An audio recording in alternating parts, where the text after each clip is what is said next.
송변의 회생 파산 들어와! 안녕하십니까. 회생파산 들어와 홍인섭 변호사입니다. 개인회생 신청할 때 개인회생 변제계획안을 작성하여 제출해야 하지요. 변제계획안에 변제기간이나 개인회생 총변제금, 가용소득 등을 기재하도록 하고 있습니다. 변제계획안을 작성할 때 어떤 원칙이나 기준이 있을까요? 변제계획안을 작성할 때 적용되는 원칙 5가지가 있습니다. 오늘은 변제기간 작성 원칙들을 알려드리겠습니다. 변제기간은 채무자가 자신의 가용소득으로 변제기간 동안 매월 일정 금액을 변제하는 방법 등을 기재한 일종의 계획안입니다. 변제계획안은 개인회생 신청할 때 반드시 제출해야 하며 제출하지 않으면 개인회생 신청이 기각됩니다. 개인회생 변제계획안을 작성할 때 적용되는 원칙은 크게 5가지입니다. 먼저 5가지 원칙을 간략히 알려드리겠습니다. 변제기간 작성 원칙 첫 번째는 청산가치 보장의 원칙입니다. 청산가치 보장의 원칙이란 채무자가 개인회생에서 투입하는 총 변제금의 현재 가치는 청산가치와 같거나 청산가치보다 더 많아야 한다는 원칙을 말합니다. 작성 원칙 두 번째는 가용소득 전부 투입의 원칙입니다. 가용소득 전부 투입의 원칙이란 가용소득 전부를 개인회생 변제금으로 투입해야 한다는 원칙을 말합니다. 세 번째는 최저 변제액 투입의 원칙입니다. 최저 변제액 투입의 원칙이란 채무자는 채무자회생법에서 정하고 있는 최저 변제금 이상의 금액을 개인회생 변제금으로 투입해서 변제해야 한다는 원칙을 말합니다. 네 번째는 변제계획의 공정형평의 원칙입니다. 변제계획의 공정형평의 원칙이란 우선권 있는 채권을 먼저 변제하는 등 권리의 우선순위에 맞게 변제계획을 작성해야 한다는 원칙을 말합니다. 5번째는 변제계획은 수행 가능해야 한다는 원칙을 말합니다. 이처럼 변제계획안 작성 원칙은 크게 5가지입니다. 채권자들이나 회생위원이 변제계획안에 대하여 이의를 제기한다면 채무자는 변제계획안 작성 원칙 5가지가 모두 반영된 변제계획안을 제출해야 합니다. 그러나 채권자들이나 회생위원이 변제계획안에 대하여 이의를 제기하지 않으면 채무자는 작성 원칙 일부분만 반영된 변제계획안을 제출해도 됩니다. 그래서 채무자가 채권자들이나 회생위원이 변제계획안에 대하여 이의를 제기하지 않을 것이라고 생각하고 작성 원칙 5가지가 반영되지 않은 변제계획안을 만들어 제출했다가 예상과 달리 채권자들이나 회생위원이 그 변제계획안에 이의를 제기하는 경우가 발생할 수 있습니다. 그러면 채무자는 변제계획안을 다시 만들어서 제출해야 합니다. 이렇게 되면 개인회생 절차 기간이 지연되고 절차가 반복되는 폐단이 발생하죠. 그래서 법원 실무에서는 무익한 절차 반복과 기간 지연을 방지하기 위해 회생위원이 처음부터 변제계획안에 이의를 하는 것을 원칙으로 삼고 있습니다. 채무자의 변제계획안이 작성 원칙 5가지를 충족하지 못하면 채무자는 변제계획안 인가결정을 받을 수 없고 개인회생 절차가 폐지될 수 있기 때문입니다. 개인회생 변제계획안 작성 원칙 제1탄에서는 변제계획안 작성 원칙 첫 번째에 해당하는 청산가치 보장의 원칙에 대해 자세히 알려드리겠습니다.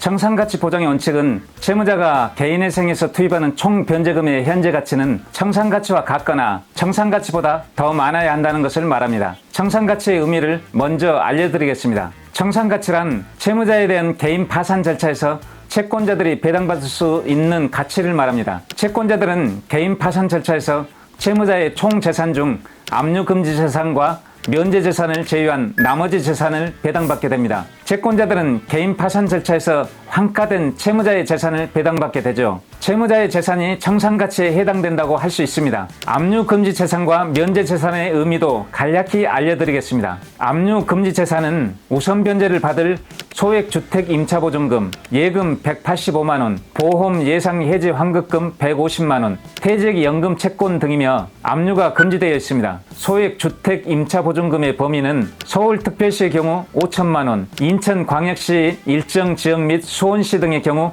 4,300만원까지입니다. 면제재산은 법원의 결정에 의해 면제재산으로 결정된 것을 말하며 법원은 주택임대차 보증금 일정액 등을 면제재산으로 결정합니다. 이처럼 채무자의 총 재산 중 압류금지 재산과 면제재산을 제외한 나머지 재산이 청산가치가 됩니다. 예를 들어 청산가치를 설명해 드리겠습니다. 채무자 홍길동이 2022년 현재 서울에서 임대인에게 임대차 보증금 7천만 원을 지급하고 임차 거주하고 있는데 채무자 홍길동의 총 재산은 임차 보증금 반환금 7천만 원이 전부라고 한다면 채무자 홍길동의 청산가치는 얼마나 될까요?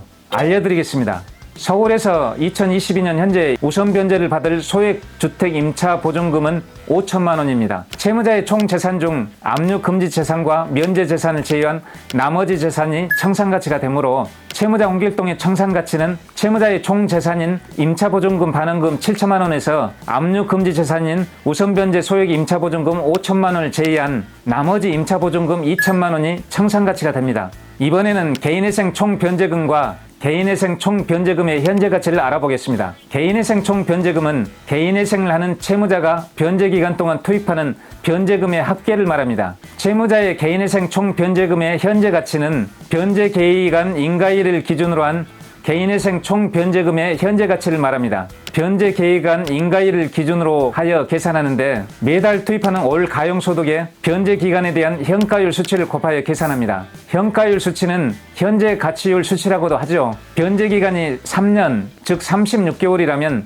36개월에 대한 현가율 수치는 33.7719입니다. 현가율 수치는 라이프니츠의 월 단위 복리연금 현가율 수치를 적용하여 계산합니다. 개인회생 총 변제금의 현재 가치를 계산해 보겠습니다. 예를 들어 개인회생을 하는 채무자 홍길동이 36개월의 변제 기간 동안 월 가용소득으로 매달 70만 원씩 변제를 한다면 개인회생 총 변제금의 현재 가치는 얼마나 될까요? 알려드리겠습니다. 채무자 홍길동이 변제하는 개인회생 총 변제금의 현재 가치는 월 가용소득 70만 원에 36개월의 변제 기간에 대한 현가율 수치 33.7719를 곱하여 계산한 2364만 330원입니다. 앞의 사례를 볼 때 채무자 홍길동의 개인회생 총 변제금 현재 가치는 2364만 330원이고 청산가치 총액은 2천만 원입니다. 따라서 채무자 홍길동의 개인회생 총 변제금 현재 가치는 청산가치 총액보다 더 많으므로 홍길동의 변제 기간은 청산가치 보장의 원칙을 충족합니다. 채권자들이나 회생위원이 채무자의 변제 기간에 이의를 제기하지 않는 경우에 채무자가 개인회생에서 투입하는 총 변제금의 현재 가치가 채무자의 총 재산 중 압류 금지 재산과 면제 재산을 제외한 나머지 재산보다 더 많다면 그러한 변제 기간의 내용은 청산가치 보장의 원칙을 충족합니다.